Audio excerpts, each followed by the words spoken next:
Hello everyone, welcome in the class of mathematics. I am Vijay Sinha, your catalyst for board and competitive exam preparation of maths. So in previous video lecture हमने आपसे NCERT के 5.1 के up to question number 18 discuss किया था और अब हम इस वीडियो लेक्चर में उसके आगे के प्रॉब्लम्स को डिस्कस करने जा रहे हैं। Question number 19। सो चलिए शुरुआत करते हैं क्वेश्चन नंबर 19 की। क्वेश्चन नंबर 19 में एक नया टर्म आया हुआ है और वो टर्म है बड़ा इंपॉर्टेंट। उस टर्म का नाम है ग्रेटेस्ट इंटीजर फंक्शन।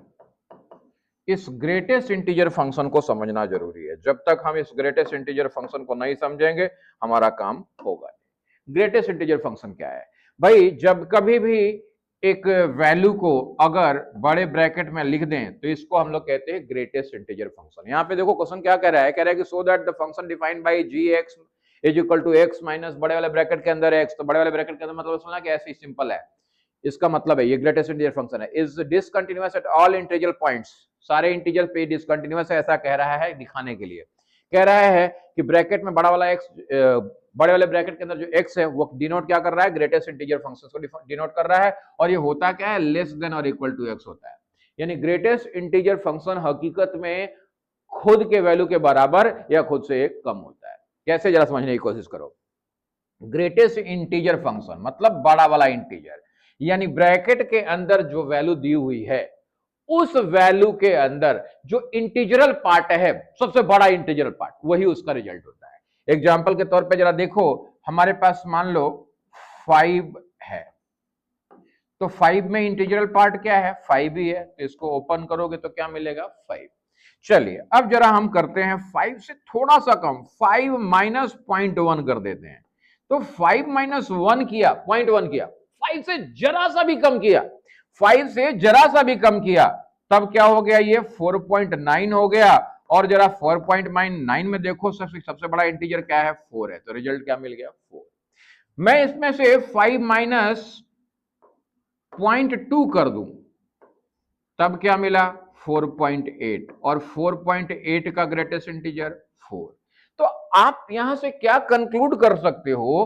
कंक्लूड कर सकते हो कि x कोई भी वैल्यू हो, x कोई इंटीजर है, उसमें से अगर छोटा सा वैल्यू h घटा दे, छोटा सा वैल्यू 0.1 0.2 0.3 कुछ भी घटा दे, तो जो हमें ग्रेटेस्ट इंटीजर वैल्यू मिलेगा वो x से एक कम मिलेगा। ये वाला पॉइंट सबसे इंपॉर्टेंट, ये पॉइंट समझना कि भाई ग्रेटेस्ट इंटीजर फंक्शन हकीकत में जब हम लोग निकालते हैं तो जो वैल्यू होती है इंटीजर की, उसमें से अगर जरा सा भी कुछ छोटा सा वैल्यू कम कर दें तो हमारा जो आउटपुट है, जो हमारा रिजल्ट है, वो पूरा एक से कम हो जाता है। Is it clear?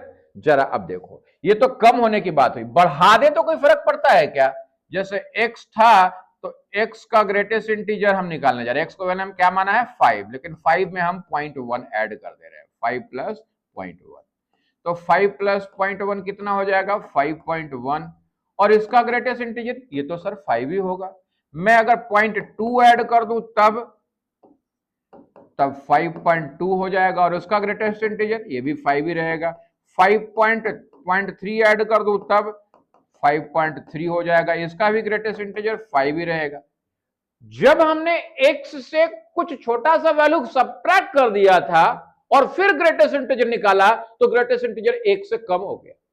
लेकिन जब अपने x में कुछ ऐड किया, 0.1 0.2 0.3 कुछ भी, तो देखा कि हमारा ग्रेटेस्ट इंटीजर x ही है। यानी अगर मैं कहूं कि x प्लस छोटा सा वैल्यू h को हम छोटा सा वैल्यू मान रहे हैं, 1 से कम, तो क्या आ जाने वाला है? ये हमें x ही मिलने वाला। ये दो पॉइंट अच्छे से समझ में आना चाहिए बेटा। अगर ये दोनों पॉइंट समझ में आ गया है तो ग्रेटेस्ट इंटीजर के प्रॉब्लम्स बड़े आराम से हो जाएंगे, राइट? तो आई होप दैट ये दोनों पॉइंट क्लियर है। अगर ये दोनों पॉइंट क्लियर है तो चलते हैं अपने क्वेश्चन नंबर 19 पे। सो 19 क्या कह रहा है? कह रहा है कि इस फंक्शन को शो करो कि ये डिसकंटिन्यूअस है। कहां पे? एट ऑल इंटीजर, हर एक इंटीजर पे। तो चलो हम एक इंटीजर ले लेते हैं कुछ भी रैंडमली। तो हम लोग मान लेते हैं कि let x is equal to c, जहां c बिलोंग कर रहा है such that C belong to Z. Z क्या है? Z is integer. जेड क्या है? इंटीजर। क्लियर है? तो अब हम लोगों को क्या करना है? कंटिन्यूटी चेक करनी है। किस पे? x is equal to C पे। कंटिन्यूटी चेक करने का तरीका याद करो, बताया था। जब भी किसी पॉइंट के एक इर्द गिर्द आपको कंटिन्यूटी चेक करनी है तो आपको दो तरीके हैं। एक तरीका LHL RHL और फंक्शन को इक्वेट करने का है। अगर इक्वल है तो कंटिन्यूअस, अगर नहीं है तो डिसकंटिन्यूअस।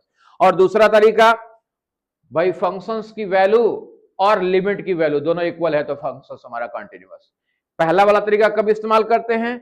जिस पॉइंट के अक्रॉस आप चेक करते हो उस पॉइंट के इर्द गिर्द अगर थोड़ा सा वैल्यू लेफ्ट राइट किया, फंक्शंस का डेफिनेशन नहीं बदला, तो हम लोग पहला तरीका, और बदल गया तो दूसरा तरीका।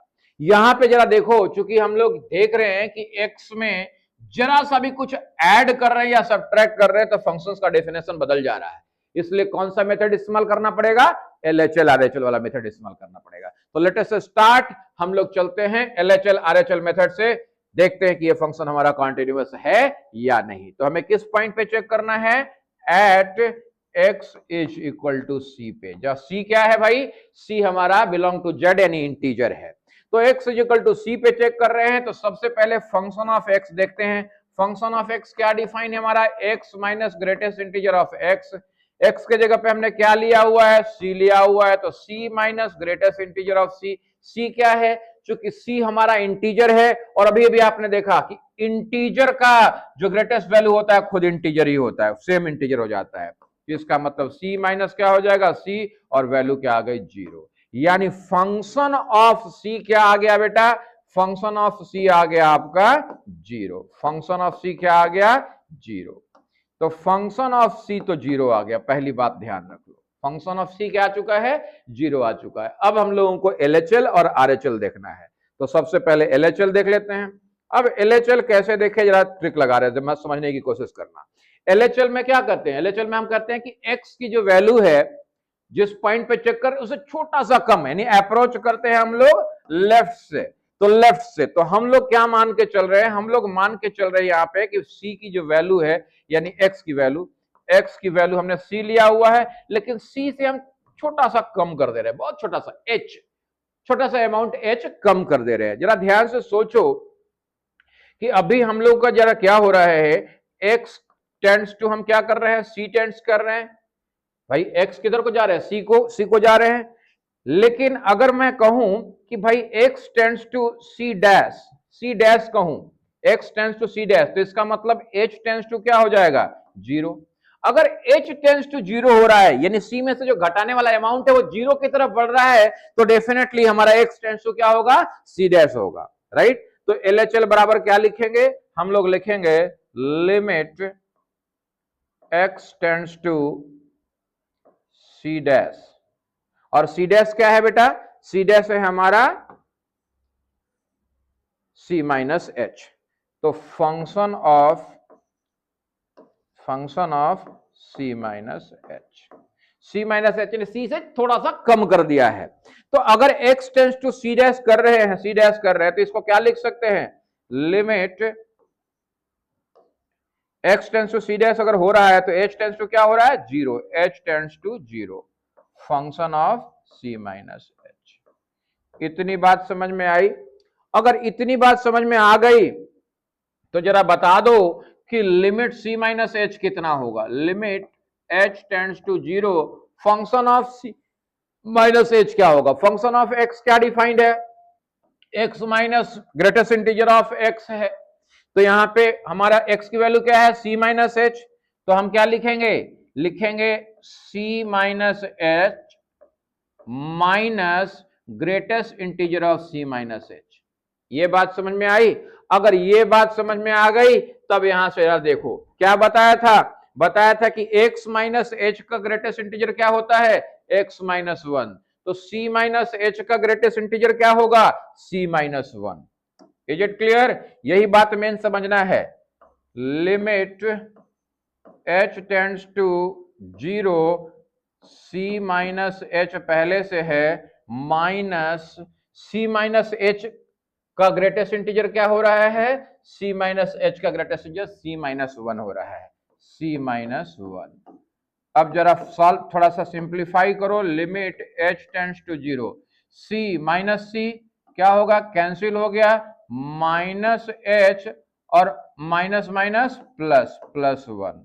अब लिमिट पे h की वैल्यू पुट करो, h की वैल्यू जीरो पुट किया, माइनस जीरो प्लस वन, क्या आ गया, वन आ गया। यानी LHL कितना आ गया बेटा, LHL आ गया वन, और फंक्शन ऑफ C कितना आया था, जीरो आया था। यानी इक्वल नहीं हुआ, दोनों इक्वल नहीं हुए, और दोनों नहीं इक्वल हुए तो डेफिनेटली फंक्शन क्या है, कॉन्टिन्यूअस नहीं हुआ। लेकिन हम लोग क्या करते हैं, RHL भी देखते हैं ना, तरीका तो यही है, हो तो यहीं पे गया, लेकिन आपको देखना RHL भी है। RHL is equal to, RHL में चलने जा रहे हैं तो RHL में क्या करते हैं हम लोग, RHL में हम लोग अप्रोच किधर से करते हैं, C पॉइंट पे करना है तो हम लोग इधर से अप्रोच करते हैं, यानी C से थोड़ा बड़ा, तो C से बड़ा थोड़ा बड़ा लेना है, तो x बराबर क्या लेंगे हम लोग, C से थोड़ा बड़ा यानी C प्लस एच, x से थोड़ा बड़ा यानी C प्लस एच। अब C प्लस एच लिया है, जरा सोचो कि अगर x tends to C plus कर दें यानी C से थोड़ा बड़ा, तो उस केस में h टेंड्स टू क्या होगा, h टेंड्स टू जीरो होगा, राइट। अब देखो अगर ऐसा हो रहा है तो RHL बराबर क्या हो जाएगा, RHL बराबर हो जाएगा limit h tends to zero function of c plus h। अब function of c plus h क्या मिलेगा बेटा, limit h tends to zero function of c plus h, तो c plus h minus greatest integer of c plus h। h क्या है, बहुत छोटा सा क्वांटिटी, अभी अभी हमने देखा था कि x में अगर कोई छोटा सा क्वांटिटी 0.1, 0.2, 0.3 कुछ भी ऐड कर दें तो इसका ग्रेटेस्ट इंटीजर क्या मिलता है, x ही मिलता है। यानी x प्लस h का ग्रेटेस्ट इंटीजर क्या होता है, x ही होता है। ये सबसे इंपॉर्टेंट पॉइंट समझने वाला है, अगर ये समझ में आ गया तो चीजें आसान हो जाएंगी। Limit h tends to zero, c plus h तो रह गया, लेकिन greatest integer of c plus h क्या हो रहा है, c हो रहा है, ठीक है। अब ये ग्रेटेस्ट इंटीजर का सिंबल नहीं है, ये मैंने उसका ब्रेक कर लिया है, तो c माइनस c क्या हो गया, कैंसिल, क्या आ गया, limit h tends to zero h, तो वैल्यू रखा हमने, तो h की वैल्यू रखा तो क्या आ गया, जीरो आ गया। तो आपने देखा कि भाई LHL is equal to RHL नहीं हो रहा है, तो चूंकि LHL is equal to RHL नहीं हो रहा है, इसलिए हमारे C पे फंक्शन जो है कॉन्टिन्यूअस नहीं हुआ, यानी डिसकंटिन्यूअस हो गया। और C क्या है, एक आर्बिट्रेरी हमने इंटीजर माना हुआ है, तो इसका मतलब हर एक इंटीजर पे हमारा फंक्शन डिसकंटिन्यूअस है। तो हमने देखा यहाँ पे क्या देखा, हमने देखा कि function of C is equal not equal to RHL। ऐसा कह लो कि फंक्शन ऑफ C जीरो आया हुआ है, और फंक्शन ऑफ C जीरो आया हुआ है और RHL भी जीरो आया हुआ है, तो function of C is equal to RHL तो है लेकिन नॉट इक्वल टू LHL है। अब ये तो तीनों इक्वल होने पे एक ही कंडीशन है कि तीनों इक्वल होता है तभी फंक्शन कंटिन्यूअस होता है, इसलिए क्या कहेंगे, function given function is discontinuous at C।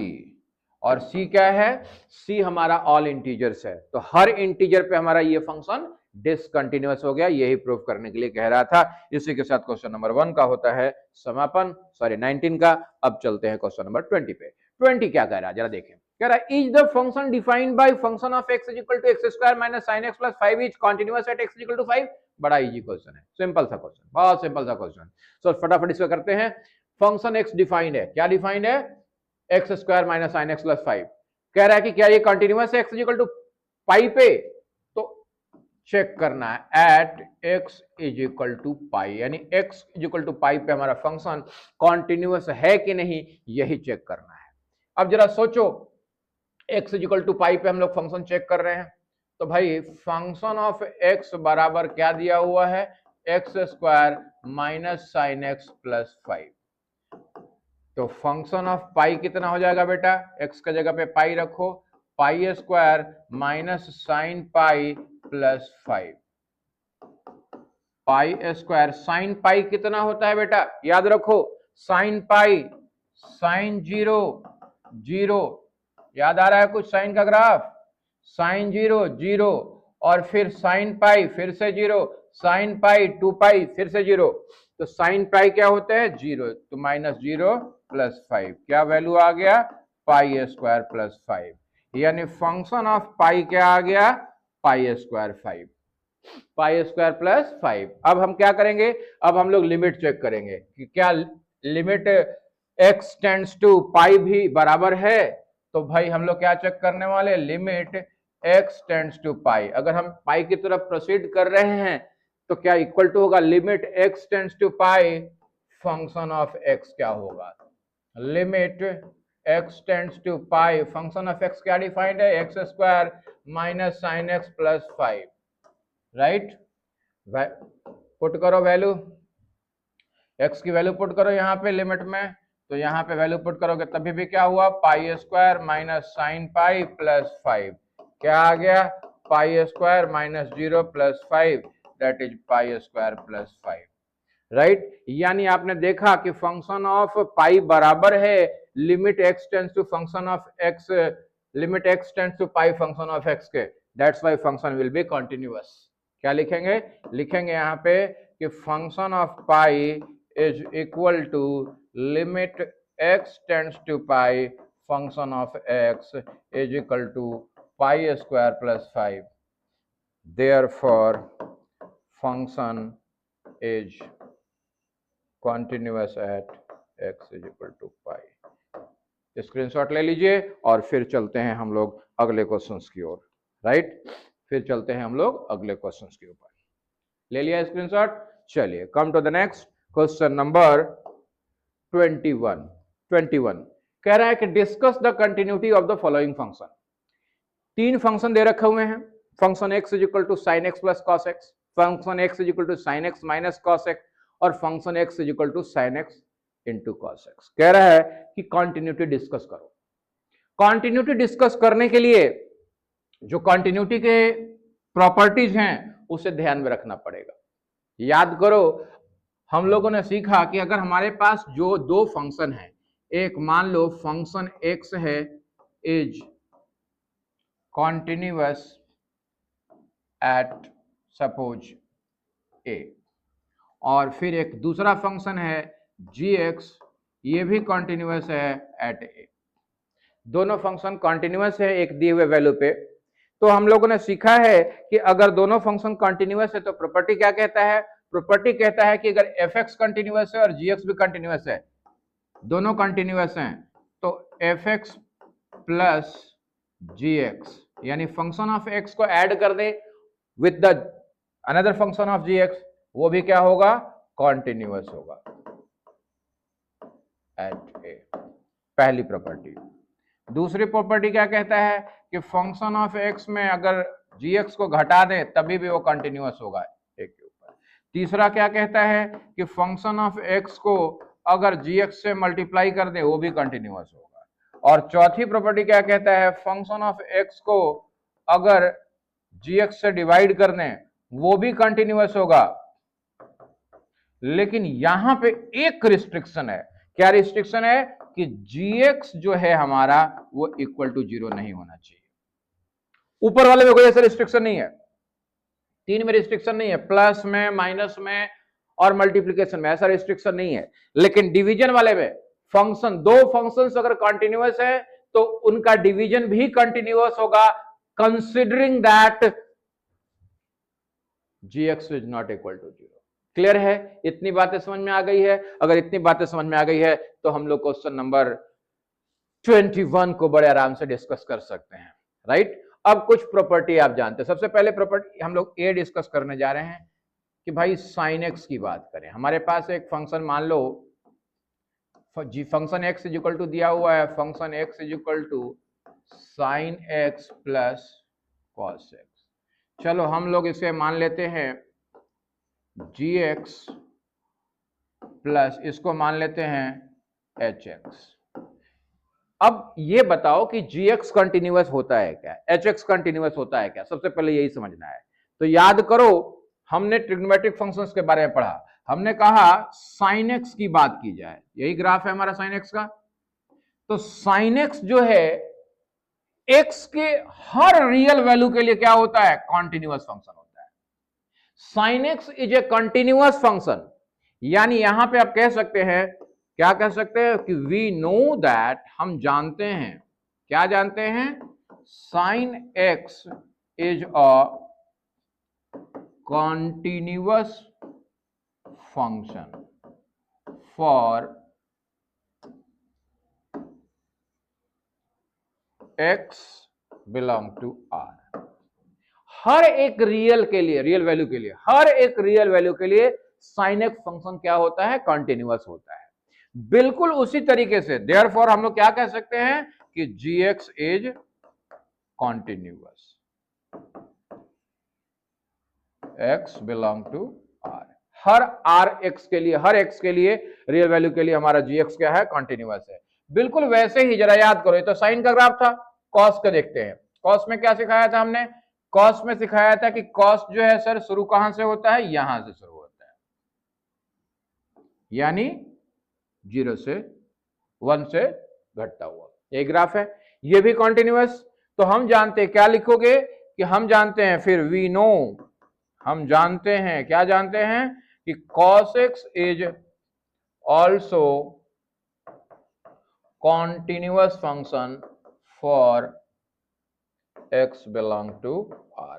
Her x के लिए, हर x, उस x के लिए जो रियल है, हर x के रियल वैल्यू के लिए हमारा cos x क्या होता है, कॉन्टिन्यूअस फंक्शन होता है, राइट। तो अगर sin x भी कंटिन्यूअस यानी gx कंटिन्यूअस है, cos x भी कंटिन्यूअस यानी hx भी कंटिन्यूअस है, तो क्या कहेंगे, hx will also be continuous for all x belong to r।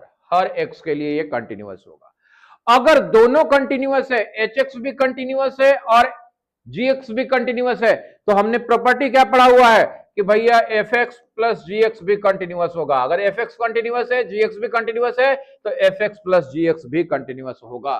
तो हम लोग क्या कहेंगे, हम लोग कहेंगे एज वी नो दैट, वही वाली बात कि if function of x is continuous, function 1 is continuous, function 2 is continuous, then function 1 plus function 2 is also continuous.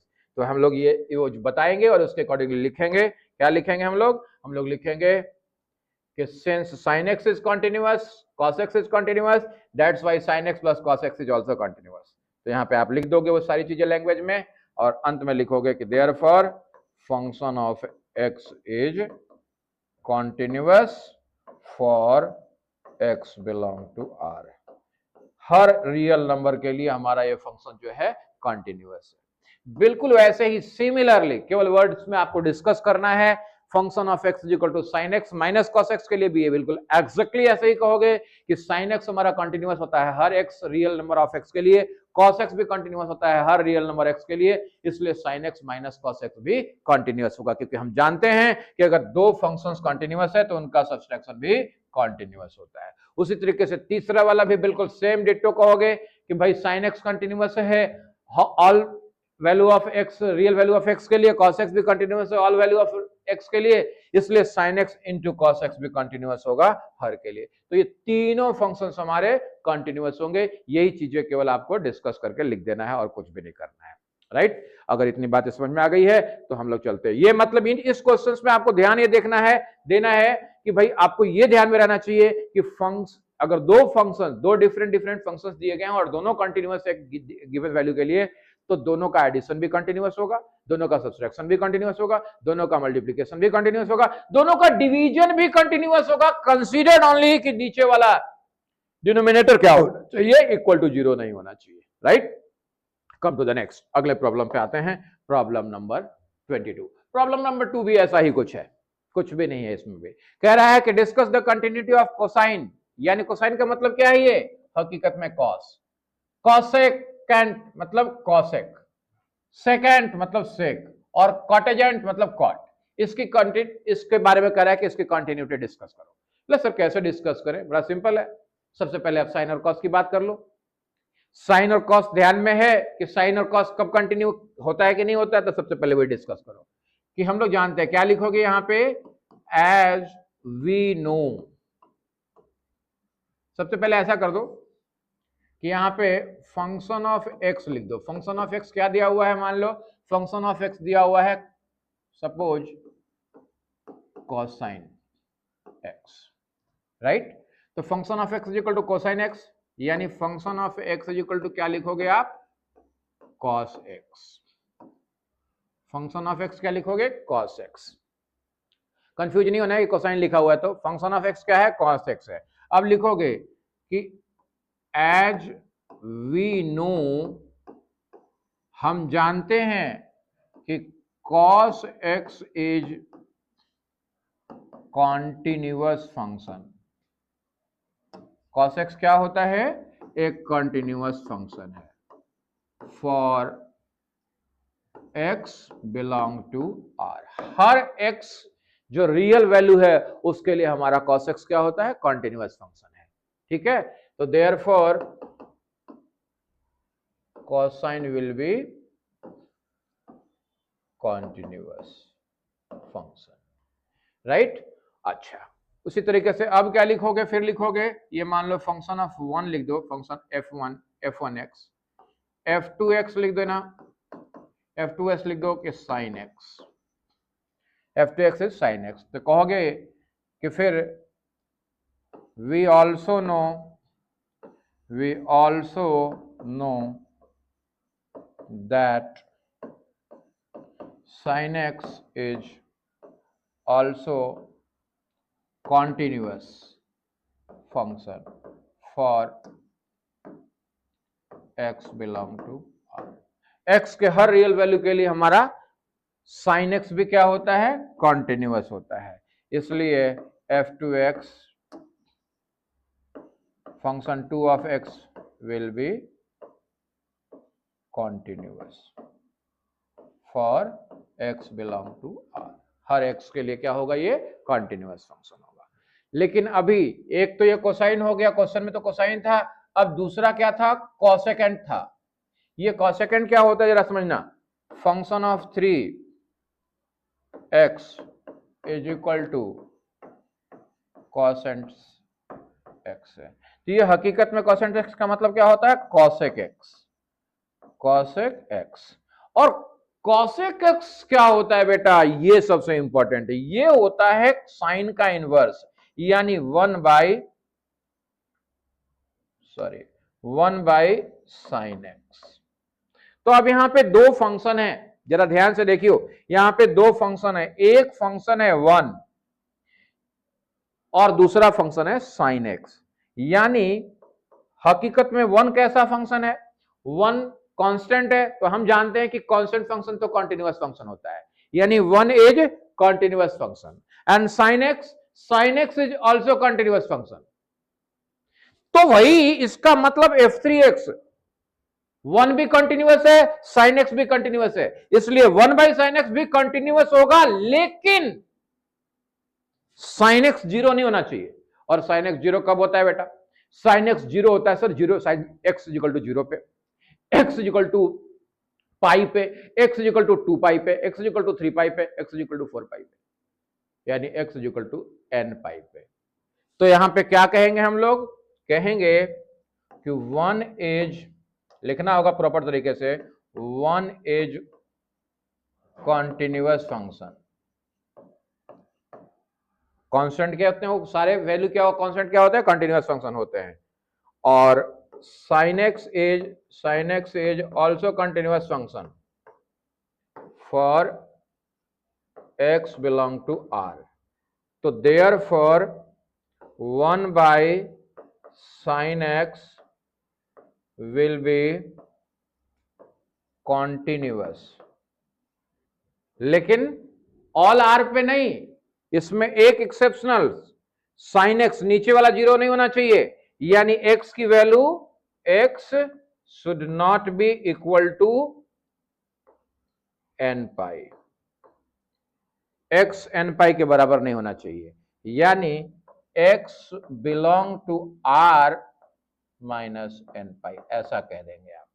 x belong to r, सारा रियल वैल्यू x ले सकते हैं, लेकिन केवल n pi नहीं ले सकते हैं, जहां पे n belong to z। n क्या है, integer value. n belong to z। इतनी बात समझ में आई? इतनी बातें समझ में आ गई तो नोट डाउन कर लो। आगे चलें, आगे चलें, चलिए तो आगे चलते हैं। अब आगे चलते हैं हम लोग, यहां पे नोट डाउन कर लो। नेक्स्ट अगला पार्ट, हम लोग ने साइन डिस्कस कर लिया, कॉस डिस्कस कर लिया, कॉसेक डिस्कस कर लिया। अब जरा डिस्कस करते हैं सेकंड। तो सेकंड क्या है भैया? कॉस तो कंटिन्यूअस है एक्स के हर वैल्यू के ऊपर। अब हमारे को डिस्कस करना है सेकंड। तो सेकंड क्या होता है जल्दी से बता दो। सेकंड हकीकत में सेक है, और सेक किसका रेसिप्रोकल है? कॉस का रेसिप्रोकल है। तो बस वैसे ही लिखना है आपको। यहां पे भी क्या लिखना है कि हमारे पास अगला किसको चेक करने जा रहे हैं हम लोग? सेकंड को। तो function of x is equal to second, तो क्या लिखेंगे? Function of x is equal to sec of x is equal to sec x को क्या लिखेंगे? 1 बाई कॉस एक्स। अब 1 बाई कॉस एक्स लिख रहे हैं। अब फिर से क्या कहेंगे यहां पे? 1 इज कॉन्टिन्यूअस, एक जो होता है कंटिन्यूअस फंक्शन है, cos x भी कंटिन्यूअस है, cos x is also continuous for x belong to r। हर x जो रियल नंबर है उसके लिए हमारा cos x भी कंटिन्यूअस है। तो therefore 1 by cos x will also be continuous. लेकिन यहां पे क्या होना चाहिए? cos x 0 नहीं होना चाहिए। x belong to r but cos x should not be 0। तो x सारे रियल नंबर, लेकिन cos x 0 नहीं होना चाहिए। ऐसा कैसे लिखेंगे हम लोग? तो लिखेंगे x belong to r minus cos x 0 कब कब होता है जरा सोचो। cos x 0 होता है हमारा, ग्राफ यही है, cos x 0 कितने पे होता है? पाई बाई 2 पे। फिर कितने पे होता है? 3 पाई बाई 2 पे। तो cos x 0 कब होता है भाई? 2n plus 1 pi by 2, 2n plus 1 pi by 2 पे, यानी पाई बाई 2 के ऑड मल्टीपल पे, पाई पे, 3 पाई बाई 2 पे, 5 पाई बाई 2 पे, 7 पाई बाई 2 पे क्या होता है हमारा? cos 0 होता है। यानी 2n प्लस 1 पाई बाई 2 पे हमारा 0 होता है। तो ये सारे रियल नंबर हो सकते हैं, लेकिन 2n प्लस 1 पाई बाई 2 नहीं हो सकता है। जहां पे n क्या है? Where n belong to z, यानी n क्या है? इंटीजर है। इतनी ही बातें आपको मेंशन करनी है। अगर इतनी बातें आपको समझ में आ गई है तो यहाँ पे कोई दिक्कत नहीं है। Is it clear? बात समझ में आई? ओके, आगे चलते हैं। अब आगे बात करते हैं। अब कौन सा करना है हम लोगों को? कॉट करना है, कॉट। चलिए नेक्स्ट के लिए चलते हैं हम लोग। सेक हो गया, कॉस तो हो गया, कॉसेक हो गया, सेक हो गया। अब कॉट के लिए तो यहाँ पे अगला फंक्शंस मिटा देते इसे अगले फंक्शंस के लिए। अगला फंक्शंस क्या है हमारे पास? कॉटेजेंट है। तो कॉटेजेंट को समझने की जरूरत नहीं है। हकीकत में क्या है? Function of x is equal to cotangent of x. तो कॉटेजेंट ऑफ का मतलब क्या होता है? Cot of x. और कॉट ऑफ एक्स होता क्या है?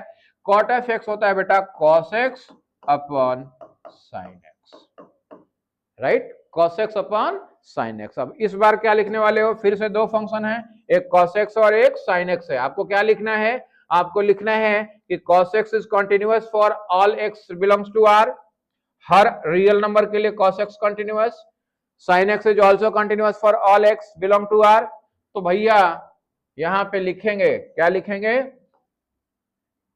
cos x is continuous function for x belong to r। sin x is also continuous function for x belong to r. Therefore, function 1 by function 2 also continuous for x belong to r, but नीचे वाला sin x should not be 0। यही एक condition है। Multiplication में कोई condition नहीं है, division में कोई मल्टीप्लिकेशन में कोई कंडीशन नहीं है, एडिशन में कोई कंडीशन नहीं है, सब्सट्रैक्शन में कोई कंडीशन नहीं है। डिवीजन में एक कंडीशन है कि नीचे वाला फंक्शन क्या होना चाहिए, जीरो नहीं होना चाहिए, दैट्स ऑल।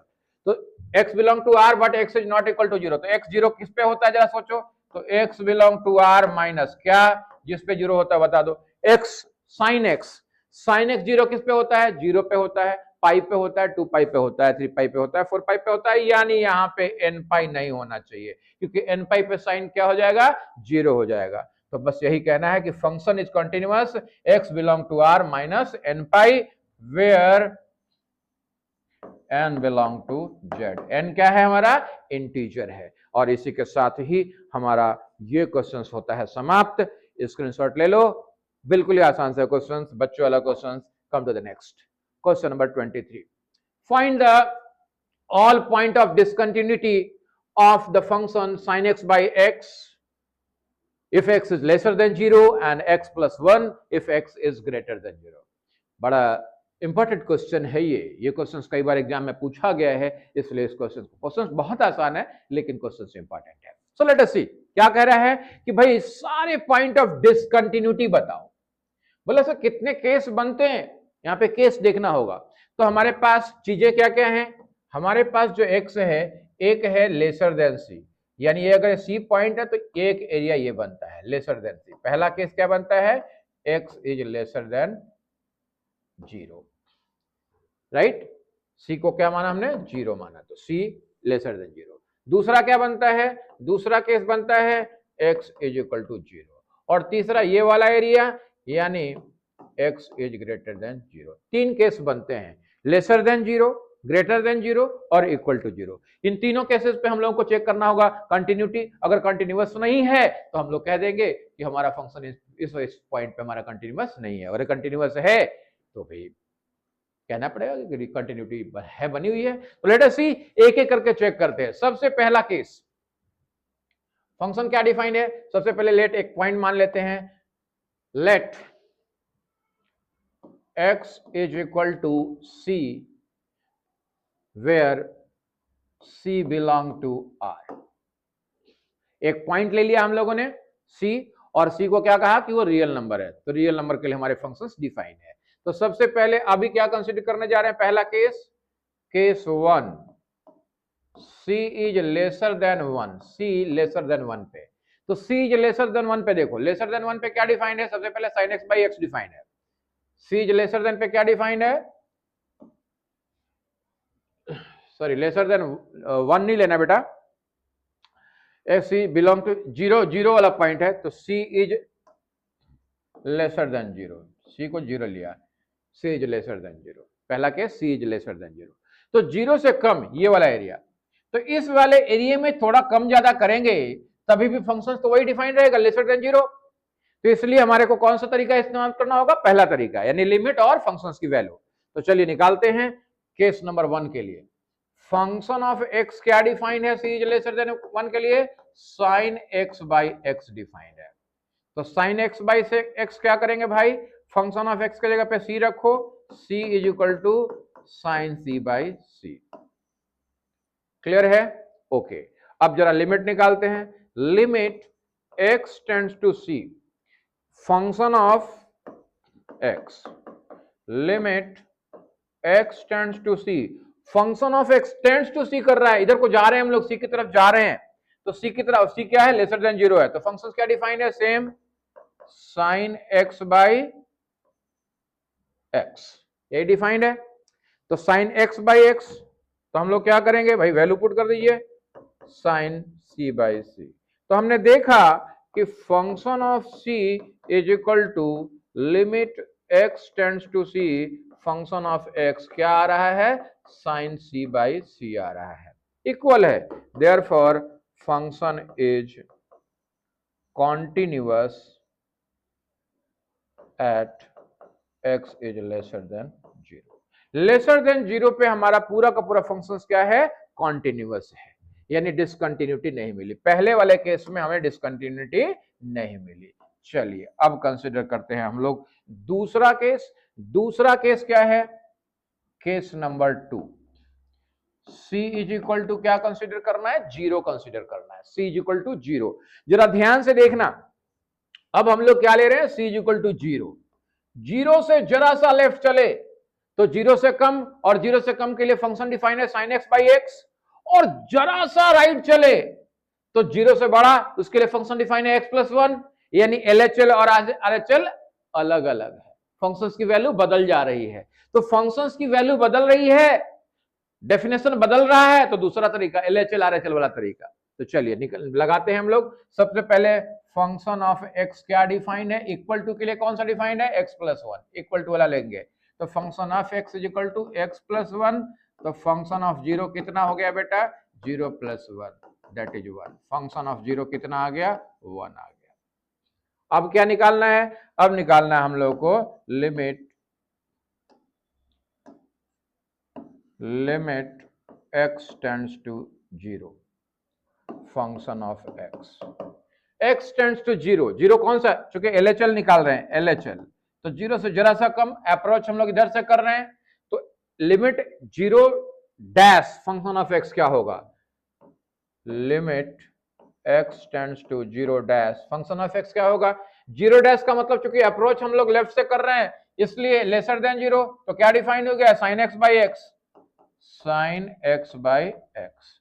अब यहाँ पे ध्यान से समझना, याद करो लिमिट वाला, लिमिट का क्वेश्चन किया था हम लोगों ने, लिमिट में पढ़ा हुआ है कि limit x tends to zero sine x by x क्या होता है, वन होता है। तो limit x tends to zero dash sine x by x क्या हो जाएगा, वन हो जाएगा। ये याद रखना, ये लिमिट में पढ़ा हुआ है हम लोगों ने। यहाँ पे लिख लेना कि as we know limit x tends to zero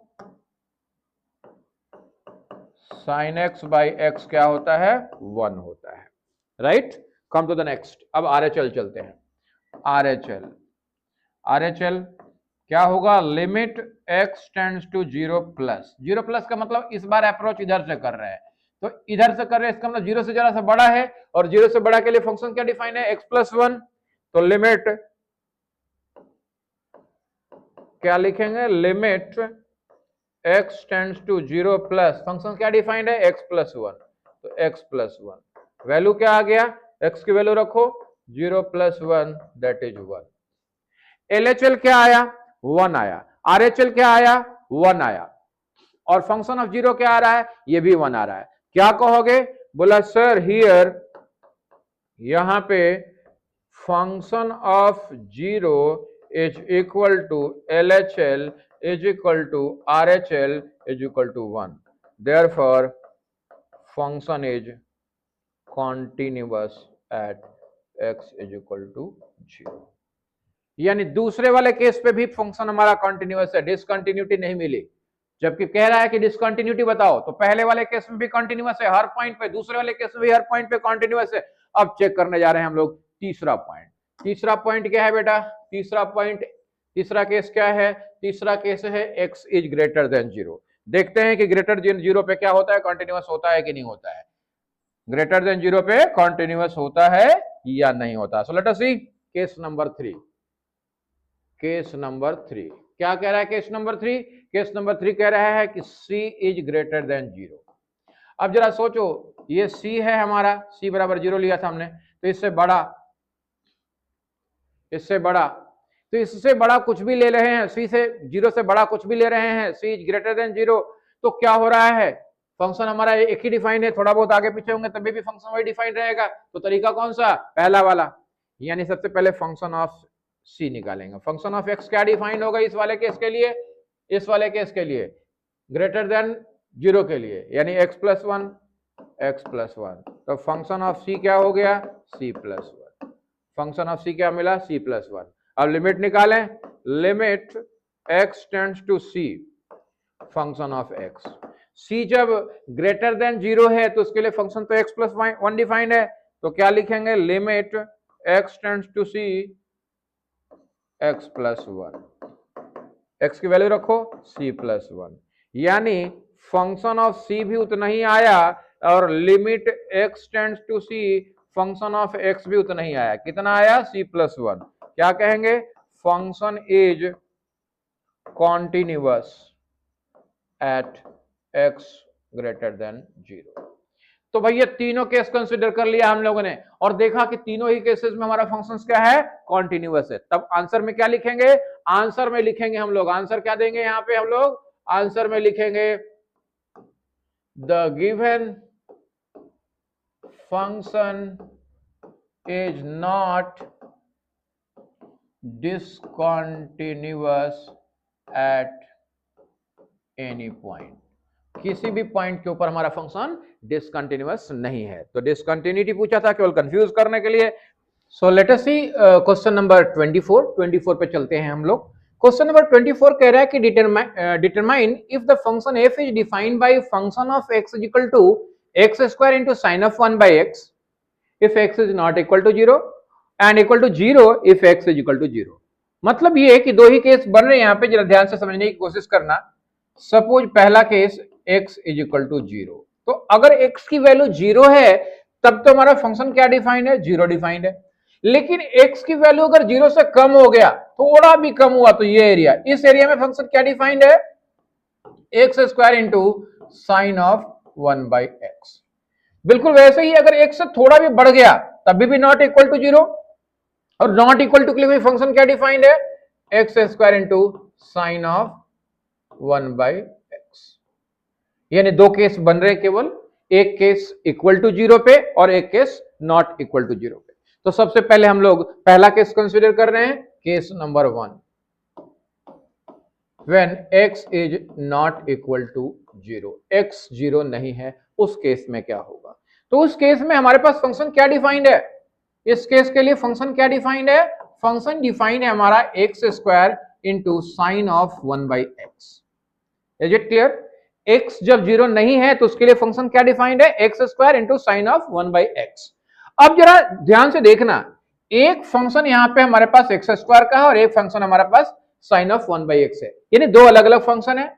यहां पे जरा देखो, अगर एक्स स्क्वायर को, तो x square is a polynomial function,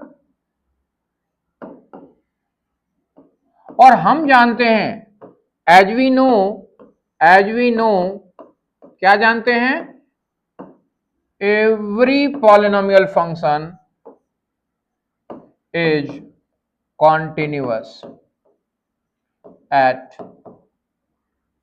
such that x belong to R। हर एक रियल नंबर के लिए हमारा पॉलिनोमियल फंक्शन क्या होता है, कॉन्टिन्यूअस होता है। तो भैया इसका मतलब ये है कि एक्स स्क्वायर जो फंक्शन है हमारा वो कॉन्टिन्यूअस होगा for all x not equal to 0। इसी तरीके से आप देखो, साइन x की बात करें, साइन x क्या होता है, साइन x कॉन्टिन्यूअस होता है हर x बिलोंग टू R के लिए, लेकिन यहां पे साइन x नहीं है, यहां पे क्या है, साइन 1 बाई एक्स है। तो sine 1 by x will also be continuous for x belong to R। जितने भी हैं x बिलोंग टू, हर x के लिए कंटिन्यूअस होगा, सिर्फ और सिर्फ किसके लिए कंटिन्यूअस नहीं होगा, 0 के लिए।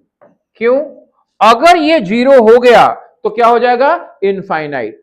तो x 0 नहीं है उसके लिए, तो हमारे पास तो कंडीशन ही है x 0 नहीं है, तो इसका मतलब हमारा जो फंक्शन है एक्स स्क्वायर, ये भी x is not equal to 0 के लिए कॉन्टिन्यूअस है, और दूसरा जो फंक्शन है साइन ऑफ 1 बाई एक्स, ये भी हमारा x is not equal to के लिए कॉन्टिन्यूअस है। तो हम लोग क्या कहेंगे, therefore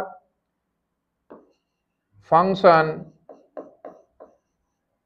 f(x) is continuous at x is not equal to 0, x belong to R।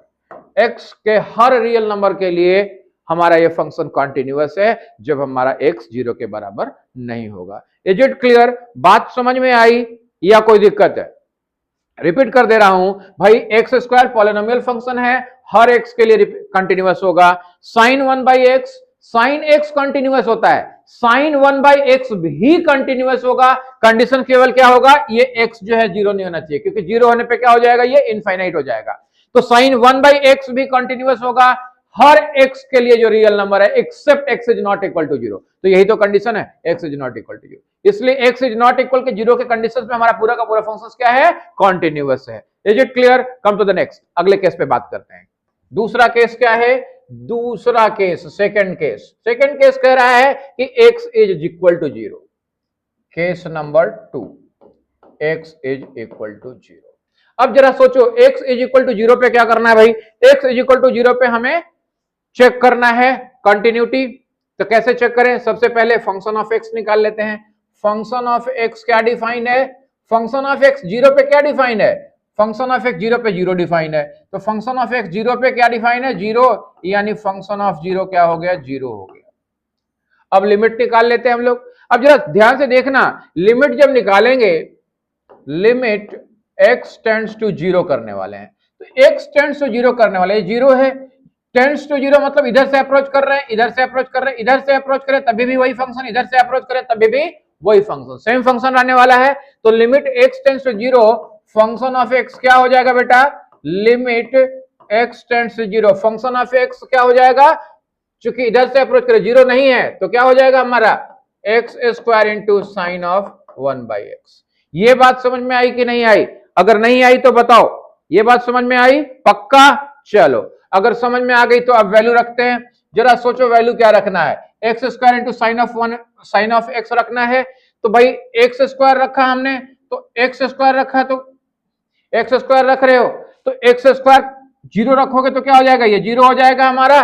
और साइन एक्स क्या होगा? इनटू, जरा समझने की कोशिश करना, साइन एक्स की वैल्यू टेंड्स टू 0 कर रहे हैं हम लोग, टेंड्स टू 0 यानी 0 की तरफ जा रहे हैं, तो साइन 1/x जो भी आएगा वो क्या आएगा? ये साइन x की जो वैल्यू आएगी या तो -1 से लेकर के +1 के बीच में ही कुछ आएगा ना, राइट? -1 से लेकर के +1 के बीच में आएगा। दोनों को मल्टीप्लाई करोगे क्या आने वाला है? 0 आने वाला है। इसका मतलब भाई जरा ध्यान से सोचो कि भाई दोनों का multiplication 0 into something will be 0, तो भाई फंक्शन ऑफ x भी 0 और लिमिट भी 0। तो क्या हो गया? Function of 0 is equal to limit x tends to 0, function of x is equal to क्या आ रहा है? 0। Therefore function is continuous at x is equal to 0। x is equal to 0 पे हमारा फंक्शन क्या हो गया?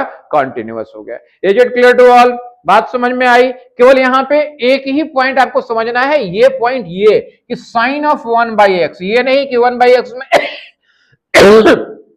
0 रख देना तो साइन इंफिनिटी हो जाएगा। तो साइन इंफिनिटी नहीं कंसीडर करना है, ये सोचना है कि sign 1/x, x tends to 0 जब होगा साइन 1/x, तो साइन 1/x की वैल्यू क्या होगी? साइन 1/x की वैल्यू हमारे 1 और +1 के बीच में ही कहीं ना कहीं लाई करेगी। आप चाहोगे तो इसे क्या कर सकते हो? आप इसे ओपन ब्रैकेट में रख सकते हो, ठीक है? तो इसी के साथ ही हमारा क्वेश्चन नंबर 24 का होता है समापन। और इस वाले क्वेश्चंस को हम कह सकते हैं कि बड़ा इंपॉर्टेंट क्वेश्चंस है। क्यों इंपॉर्टेंट हो जाता है? केवल इसी पॉइंट से इंपॉर्टेंट हो जाता है, ये वाले पॉइंट से, क्योंकि बहुत केसेस में ये वाला पॉइंट आपको कंफ्यूज कर रहा होता है। आपको लगता है कि लिमिट की वैल्यू आपने x की वैल्यू 0 रख दी और साइन 1/x तो साइन इंफिनिटी आ गया। नहीं, साइन इंफिनिटी नहीं आ रहा है, आप टेंड्स टू कर रहे हो, तो हकीकत में इसकी वैल्यू, साइन की वैल्यू क्या होती है? जरा ध्यान से देखो, साइन का ग्राफ यही बनता है ना भाई, साइन का एक ग्राफ बनता है, तो मैक्सिमम वैल्यू +1 आता है और मैक्सिमम सबसे लोएस्ट वैल्यू क्या आता है? -1, यानी +1 से -1 के बीच में ही वैल्यू लाई कर रही होती है। तो यहाँ पे कोई भी वैल्यू आएगा +1 से -1 के बीच में वैल्यू आएगा, जिससे मल्टीप्लाई करोगे 0 से, वैल्यू क्या आने वाली है? 0 आने वाली है। इसी के साथ क्वेश्चन नंबर 24 का करते हैं समापन। फिर मिलेंगे हम नेक्स्ट वीडियो में आगे के क्वेश्चन के साथ। तब तक के लिए जय हिंद, जय भारत।